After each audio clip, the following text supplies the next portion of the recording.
Manu ban yorung ha ka round of 16 ha ka Champion League lengba ka jingalakai playoff menta ka met.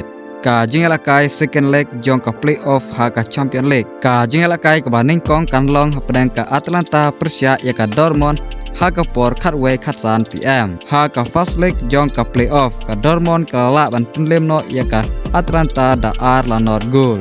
Kumta la ban yorong suk ka Dortmund sha ka round of 16. Hatu dang la na em ka Atlanta ban penpai ya kini ki ar goal bala thep da ka Dortmund. Ka jingalakai ba ar jong ka second leg playoff kanlong ha pedang ka Juventus Persia ya ka Galatasaray. Ha ka jingalakai first leg jong ka playoff ka Galatasaray kalala ban punlem no ya ka Juventus da san la ar goal. Kumta la ban yorong suk ka Galatasaray sha ka round of 16. Namar kala tam lupa da lai gol ya ka Juventus. Bad ka Juventus kala ban sha eliminate no menta ka Samoy ha ka Champion League. Ka jingalakai ka balai second leg playoff jong ka Champion League kan long hapdang ka PSG Persia ya ka Monaco. Ha ka first leg jong ka playoff ka PSG kalala ban penlem no ya ka Monaco da lai la argul. Ka PSG ka badai ka Korean Champion jong ka Champion League kadang don menta ha ka Jinx Air ban yorong sha ka round 16. Namar kadang tam tang shigol ya ka Monaco.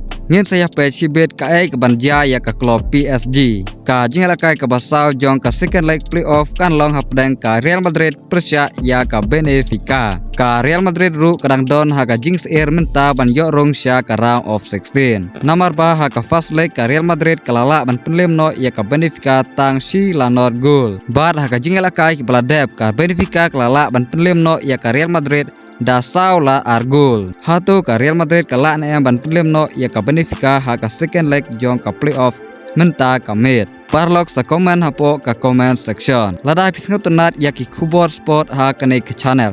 Sngap ha warklet pan like but subscribe. Kublai sibun.